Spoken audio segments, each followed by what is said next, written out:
What the? Oh, for this video, we're going to talk about inside the routers. So good luck on your finals for AI, everyone.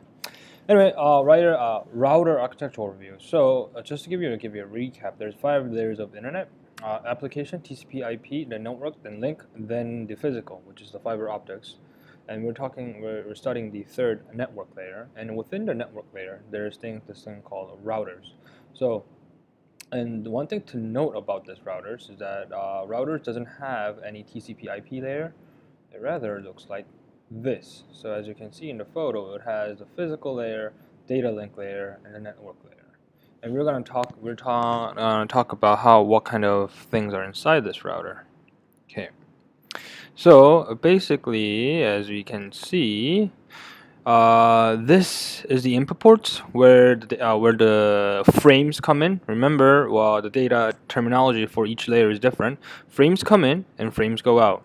Frames come in, get processed, this thing called routing processor. The routing algorithm computes where it needs to go and then send it out. Now let's look at the input function more in detail.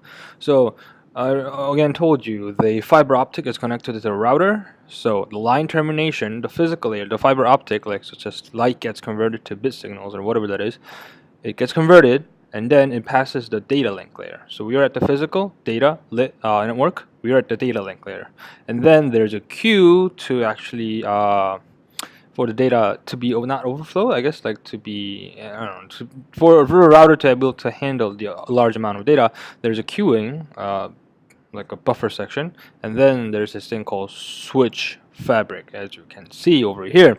We're going to talk more about switch fabric, so don't worry about it now for at the moment. In the buffer, this live switching. So in the switching fabric, there's actually 2 ways to do it. In destination-based forwarding, it's basically packet to go on Google Maps and see, I need to go from here to here, but I don't have the destination. So within the table, please, reroute me to a better, I don't know, better way. And generalized forwarding, we're gonna look at this more on down below. So don't know about it now, but please read on this PDF. Destination-based forwarding is pretty straightforward. You have the destination address and the link interface. So if this have the IP address like this, then go to here. This IP address like this, go to here. And also within the destination-based routing, we use this thing called longest prefix matching. So whatever IP the packet header has, or the data header have, it matches the longest IP address and then link that interface to the appropriate output port. Now let's look at these examples. So the first example has like 110.110.0.0.0.0.0. The longest prefix match is 110.0.0.0.0.0.0. So it becomes link interface 0. The output is 0. And 0.0.0.1.1.0.0.0. Now this can be quite confusing because we have 2 tables that actually matches both of them. But again, going back to the longest prefix matching, since it's the longest, it needs to be 1. The longest means 1. Okay. Overall, not overall, in the next section we're gonna see why we use longest prefix. But just to guys let you know, the location where the forwarding table gets stored is called TCAMS, and I don't think it's not that significant, but it's good to know. And just to let you know, like Cisco, it turns out Cisco is a very good company. It can store up to 1 million routing tables, so very good internet company. Don't go with Rogers. Anyway, switching fabrics. So what we're going to talk about now, we had the input layer. In the input layer, there was the line termination where it gets connected to the physical. The physical layer gets connected to that. We have the data link layer, and then we had a queue. Remember? So I don't want to scroll back. Oh, but we had the queue, and then we have this thing called switching fabrics. And I told you guys not to worry about it.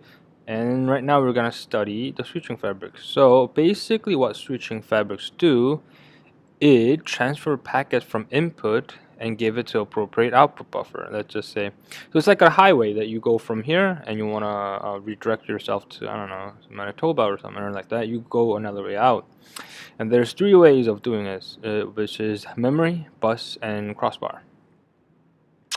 To give you literally just input bus, writing the data into the memory, and the output bus reading that memory every like cycle, every within like second or something, and then heading it out to the output port, which is pretty basic. I guess like the packet copies into the system memory. You know what that means. So it is like this. So packet comes in, writes in the memory, and then output port read from the memory, and then it goes out. Now switching via actually have a good analogy. So right now Christopher Berger is actually on his way to take is taking a bus to fail his AI exam, and basically think about it in this way.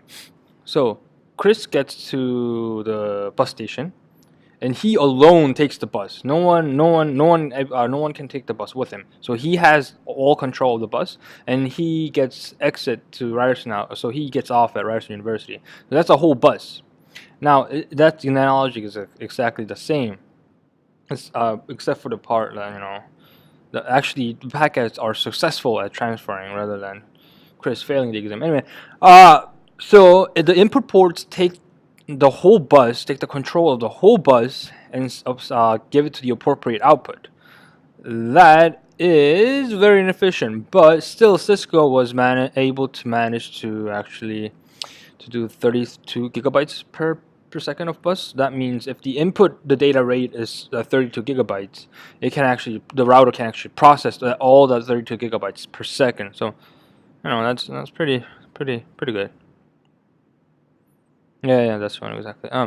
Anyway, but since that is very inefficient, let's just say, because if the bus is large. I mean, Chris is not the only one who's failing the exam. Maybe Sean, maybe for sure Manzor, because I know that on Facebook chat you didn't want me there, so Manzor is gonna be there. Adam's gonna definitely ace the exam.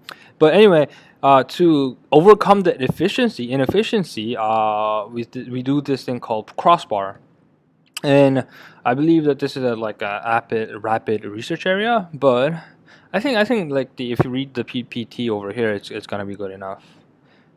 At import queuing, and also remember that one thing to remember, there's also an output. So we're gonna take a look at output.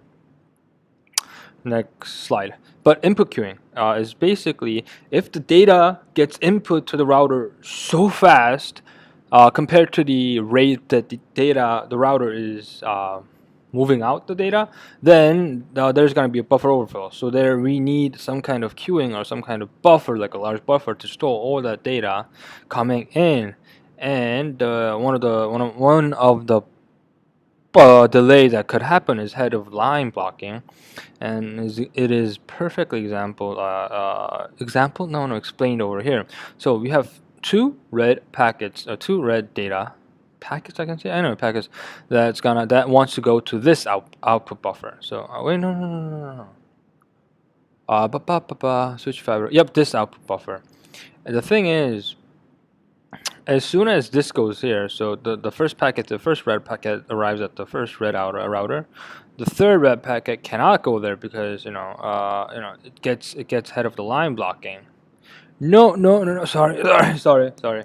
One green packet. Yeah. So because this guy cannot go there directly, the green packet experienced a one head of the line delay. So just And now we're going to talk about output ports. So we had, just to give you a recap, we have the input port, switch fabric, and now we're going to talk about the output port. The output port is what basically it does. Remember routers, we have the data coming in and data going out. So we need to convert that datagram back to frame, meaning we need to have that datagram from network layer, link layer to physical layer. We need to convert it back, down to the physical link. And this is how it looks like. So it's actually very inverse of the input layer. So we have the datagram buffer queuing. This is the output queuing. And the link layer we're going to study on chapter 5, and the line termination, which is the physical layer. Oh, and just let you know, this is actually covered. So buffering is required when datagrams arrive from Fabric faster than the transmission rate. So basically, again, the input rate is so large compared to the output rate. So that's when buffering is required. And scheduling, uh, d- discipline choosing amongst. Okay. So scheduling is basically for what we did on our operating system. So what kind of what process gets done first? So is this time what packets gets sent first? That's more of a scheduling. And this is this is output for queuing. So that's basically the buffer, how buffers work in output flow. I think if you guys read this PPT, it's gonna be good enough. This is just mathematical calculations of RTT times constant rate maybe and square root of n. So my Mac crashed again. Apple. Anyway, so scheduling mechanism. Now we're gonna look at the scheduling algorithms that we saw on scheduling policy over here. View it's very similar to operating system. So first in first out, priority, round robin, and I don't remember. Oh, and weighted fair queuing. So first in, first out is pretty basic. First in and first out, depending on who came first. Such as, this is a really bad analogy, but in the 1960s, I guess like African American was not, treated. Okay, I'm not gonna go with that analogy. Two classes, one priority and one low priority. So you get even with this image, you get the basic idea of what is gonna happen. So the arrival happened at the first packet arrived, the second packet arrived, the third packet arrived. But the departure time is a first packet arrives, so that makes sense. The first leaves, then the second packet must leave. But no, because it's a low priority, we're gonna have the third packet leaving, then the second, then the fourth. So you actually get this thing, For round robin, similar for what we learned in operating class. You have each class and you send one from each class. So let's just say you arrive two packets, then you send one, but you recognize that there's number 3 from green class, so you send green, and then because there's nothing from green, we send red until we get another green. Basically, that's it. For weighted fair queuing, so it's a built on from generalized round robin, and each class, now that each class has like a rate, I guess like this is pretty basic. If you just read it, we're gonna be good to go. We're gonna cover chapter 4.3, which is IP Internet Protocols. So see ya.